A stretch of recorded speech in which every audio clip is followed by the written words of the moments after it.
What's up, baby dolls? Highest value content here for you. Check out this cute Pikachu, by the way. So we're going to do an experiment, you and me. We're just going to think, okay? I don't do much thinking, but when I do, I like it. If you go back, friends, to the 3 cycles before us, you have, remember, there was a Bitcoin halving in 2012, then 2016, and then 2020. You can actually go back in time and you can think about what were people grasping at in their minds to actually navigate the cycle ahead of them. So what I often do is, friends, I go back and I'm like sitting in 2012 here.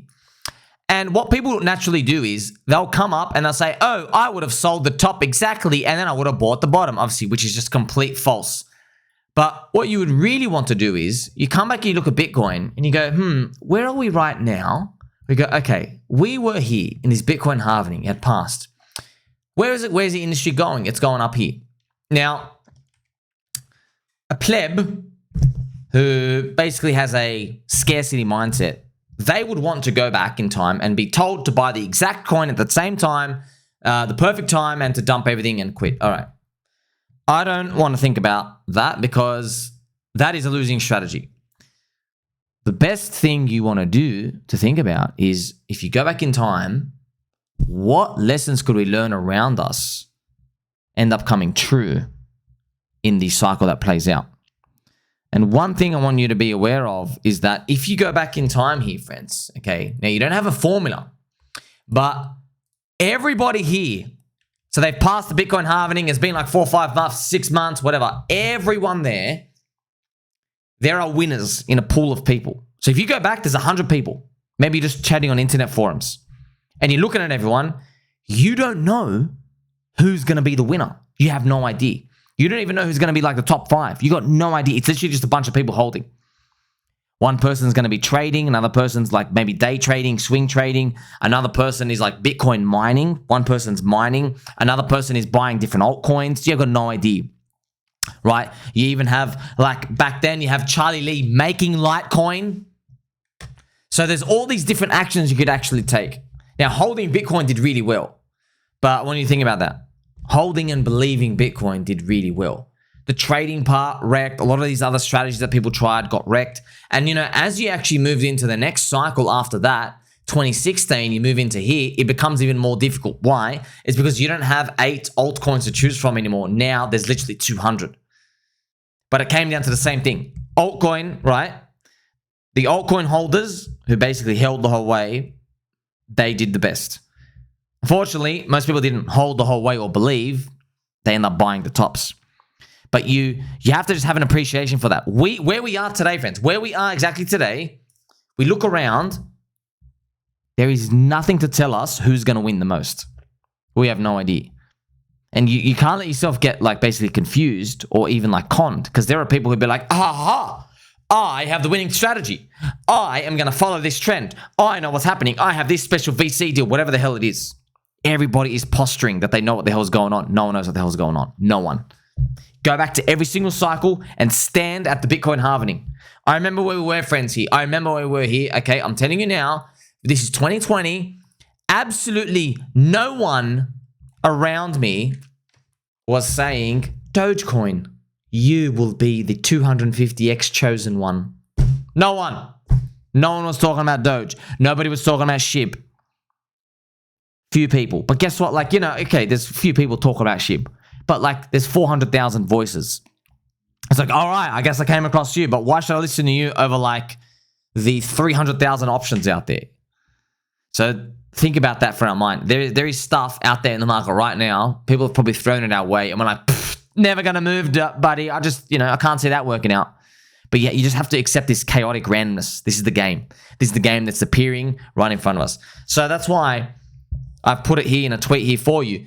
If you rewind time 1 year before, there was literally no way to tell who would be the biggest winners. So if you go and stand to the top of every single cycle, 2013, 2017, 2021, go and stand at the very, very top and then rewind a year ago before that moment, which is around that Bitcoin halving. You look around, there's like, I have no idea. I have no idea I have no even inkling. No, give me just a little example. There's nothing. Give me a hint. It's really random, man. It's really, really, really random. And you know, a lot of people who believe that they have an idea. What I've found is, friends, trust me. Okay, actually, don't trust me. Go do it yourself. I followed them. I followed people who smashed it in each cycle. And what I found is, one, the people change every time. And two, the more they smash it, the more they fail in the cycle after that. Because either their head gets too big, or they can't adapt, or they lose their edge, or something doesn't work. And I found it fascinating. I'm like, man, that's weird how you guys really smashed it. You know, I bought synthetics early, or I binked DeFi. And then these people who are like able to understand DeFi, zero relatability to NFTs, zero relatability to gaming, zero chance in picking meme coins, not even close, like way off the mark. Crazy. But I want you to know, if you're a holder and you're a believer and you're playing the whole cycle, you don't need to guess every next narrative. You don't need to actually guess it. You just got to be right once. It's one home run every 5 to 10 years, right? It's actually more like 5 years. That's Warren Buffett. Warren Buffett literally saying, he said, he went back, he checked out, you know, his past history of like 50 years. He goes, oh, I am the product of one big home run hit every 5 years. That's your ticket to making it. So that's why I continue here, right? You did not know the people who would win, or you didn't even know the strategy. It was only after the cycle played out that people noticed. We are in that moment right now. There is no way to know who is going to win this cycle the hardest. So you just accept that. We're like, well, that's random. Everybody's guessing. Yeah. But I can give you, like, obviously some pointers, not financial advice. I'm wearing a Jigglypuff hat. Trading and fondling your soap in the shower, that is not the way to make it. Okay, so fondling your soap in the shower, friends, you know, you touch a bar of soap in the shower, you basically dwindle. That's your portfolio. The more times you trade and play around it, 95% of people absolutely destroyed. You don't make a portfolio by basically laying a brick at a time and getting you cute, like, you know, 30% gain, 30% gain, 20%, 40%. It doesn't work like that. Okay, the only way for you to get that is to buy a government bond, and you're basically losing to inflation. You have a guaranteed loss of purchasing power because they're printing 7%. They pay you like 3% in the bond. Good luck, you're wrecked. Okay, so it's non-linear payoff. It is non-linear, and then you realize, oh my gosh, you're just in sync with the market emotions, in sync, right? But you have to do the opposite actions. So that's what eventually your conclusion is going to come to be. That's why we're in crypto in the first place, right? Because people's emotions are so extreme. When they don't want something, something's worth $1, they'll sell it for 2 cents. But when they want to get in, it's meant to be worth $1. Doesn't matter. They want in, they're buying it at $5. This is the game we want to be in. But it's tough, man. It's tough. That's why, friends, I'm going to play some nice pump music just to remind everyone. It is tough. It's always tough. You just have an appreciation for that toughness. Okay, remember, this is Peppy with a banana in a banana land, this magical planet of bananas. Let's read this together. So, in 2020, you were significantly rewarded for believing in DeFi principles. Your number went up. That was 2020. But then in 2024, you are punished for believing in DeFi principles. Your number is going down. The product market fit of market has shifted as we moved in the next cycle. Think about it. DeFi captivated so many people, and it was so relatable because DeFi, friends, you've got yield, you've got numbers, you could do PE ratios, you can see money coming in, money going out. You could just, it was like TradFi. It's the perfect Venus flytrap, isn't it? It's just like, wow, yield, we understand yield. Everything just gets dumped anyway. It was just, I know it makes you so skeptical and myopic view, but it's just, there's a trap for everybody, friends. Everybody's got a vice. Everyone. So that's what it is. You know, friends, that saying, a sucker's born every minute. When I first heard that when I was young, I was like, oh, I hate these people in the world. And I realized, oh, it's actually true. I've got to suck it into stuff. Well, like, wow, that makes sense. Can't be using your logic too much. You mid-curve it, you get destroyed. DeFi is always going to be there. The protocols are great. We love them. All right, but nobody joined crypto to borrow $400 off a lending protocol, right? You joined crypto because you heard a guy bought Bitcoin at $8 and then it went up 1,000x. You joined crypto because you saw one guy bought Ethereum at $8 as well, and then it went up, like another 500x. That's why. You're in crypto, you heard XRP did a 500x in 1 year. You heard Doge did 250x in 1 year. Right, Cardano's over 120x. Matic 190x. Aave did actually over 1,000x from the low. See, the coins, my friends, the coins. We know we're here for the coins. So the protocols work fine. It's trying to get people to hold the coins. The meta of the game is always changing. It is a meta, right? META, friends. It's like the game. It's like the psychological game. If you play, friends, there's different computer games or sports where there's different metas about the speed of the game changing. Maybe the officials will change the rules a bit of the game and things will be a bit faster. I remember, for example, in Counter-Strike, each round used to be 3 minutes. And then the games were taking too long. So they changed them to 1:45. And so the meta of the game became faster. So everybody, basically, more patient players, they were not making it to the end of the tournaments. It was the teams who were really good at fast stuff. They were really, really good. Okay. But also, if you knew how to exploit that, you got ahead of the game, the meta, right? So what ends up happening is very interesting. So the rounds got shorter, so everybody became more fast-paced, and they started rushing. So basically, you could rush one side of the map. And so in the game, right, if you could, because everybody's used to super fast stuff, so in tournaments, if you could fake out to the other team that you were rushing one area at the start, you were more inclined to win. Why? Because everyone is so used to fast-paced games, they're on high alert. So if you would fake one side of the map, the whole team had a higher chance of committing to that map. And if all the team committed to that map, remember there's 5 versus 5, you only sent 3 people there, and you sent 2 people to the other side of the map. And you had a higher advantage, okay? Now, in crypto, there is a meta as well, friends. Remember this VC tech game meta, it evolved. Because it was basically, hey, we're going to release a coin, and it's amazing tech, even though we are, wink, wink, wink, dumping on you in the background. Okay, forget about that part. So the meta of change of crypto, right? Even Crypto Cobie, friends, he wrote a whole article on the meta of the game. And see, the heartbreaking part is we know all the bad stuff happening. There is no solution, though. We would have thought there'd be a solution by now. That's the bone crushing part. There is no solution. So if you want to know what would a solution look like, well, it would allow people to participate in a nice, fair way without somebody being able to buy too many of the tokens and exploit people. But then there's a little asterisk here. You need to add some sort of time commitment from people participating. And we don't have that. Even Pump.Fund, they've tried to toggle the hold rates. So they've tried to say, okay, if you buy a coin, you can't sell in 2 months. Do people shill more?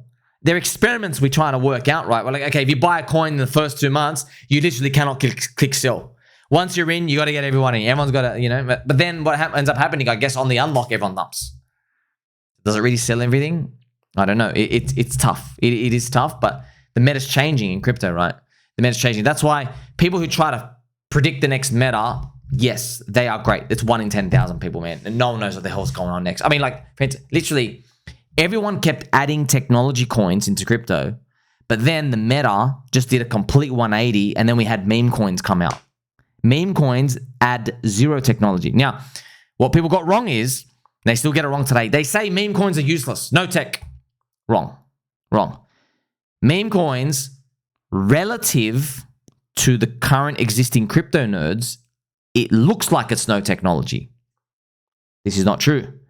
Meme coins have Bitcoin scarcity principles in there, limited tokens. They have Ethereum, EVM smart contract capabilities, okay? They use Uniswap formula, right? So they're on a DEX. Friends, these are 3 technological innovations that have changed the world. Meme coins use all of them. The only difference with the meme coins is they don't add any extra tech. They don't add anything. They just do that and they go, all right, that's enough tech. Let's have fun. That's what they do. Okay. Now, to the outside person, they look at that and they're like, whoa, technology. But we all know, okay, you're not adding any extra technology. But now it's up to the free market. But you see how the meta changed? The meta of a change. Everybody was like trying to incrementally add tech. Oh, layer 2. Oh, governance token. Oh, there's a little staking thing here. Stuff. So just they kept stuffing it up and not adding any value. All these coins dropped 95% anyway. So then meme coins went, how about instead of more tech, we do like less technological adding, and then we just focus on like making the community bigger. And that was the winning formula. Tick. That's 2024, right? So you now have a 3D scope of what's going on. Now, how is it evolving? We'll have to wait and see. Because Pump.fun has all these coins, 0.14% success rate of these. It's basically just people they're not launching communities, friends. They're launching a ticker with an image. All right, but they're not launching a group of people. There's no Telegram. There's no all these things. And by the way, people are trying to like game all these fake groups. There's a lot of like all these scamming and rugging going on. It's basically a nightmare. But you get to see, right? The meta's changing. Now, who's going to be the victorious one in the next part of the market? I don't know, but I'll tell you something. If someone can figure out how to bootstrap a community with a good formula, they'll smash it. And everybody else will copy. But it's not so easy. It really isn't so easy. Like, because everybody has free will. Like, how do you convince people you must stay in this community? You must stay in here, or else you'll drink room temperature water for life. How do you convince people there? Because you can't put a water pistol to their head. Right? With Bitcoin, it was easy. There's only one coin. It's either us or the poopy sewer of traditional fiat system. Now, 100,000 coins are launching every week. That's why the cult element, Richard Hart, Hex stuff, they're good ideas. It's not perfect, but it's good ideas. We're adding basically more value to people to get them to hold. So that the meta is evolving. We just don't know how far it's going to go. What's a cult in crypto going to look like in 1, 2, 3, 4, 5 years? What is it going to look like, right? Bitcoin's the biggest cult in crypto, by the way. It's like a religious experience, right? But we'll see what happens if Bitcoin dominance is changed and people are buying new coins more with more flair. We'll see. We'll see what happens. So that's what we're trying to do, friends. We're trying to figure out that next meta. In 2020, friends, if you look at the chart, you don't see any of this. But if you go back in the monthly chart, see this, friend, the charts hide everything, right? But around here, you had zombie virus. Rates was 0. Okay, rates were 0, and then you could get yield in crypto. So everybody in the world has 0% rates, and then we had like these little like 1 or 2 or 3% yields, and they were like so amazing. That was the new meta, right? If you could think, oh, traditional finance people, they don't even know what yield is, right? They have 0% yield out there. We have like 3, 4, 5%. Whoa! So you could forecast the meta. But then what ended up happening was the Federal Reserve jacks up the rates of 5%. Now no one really cares about yield. Everyone's like, oh man, we're so crushed. Yield isn't enough for us to win. We need like hundreds of % of purchasing power value rotation. Okay. You see? And therefore, like meme coins come in because they are the ones that can then do that. But where does it evolve from here? We'll wait and see. Like, subscribe, catch you soon.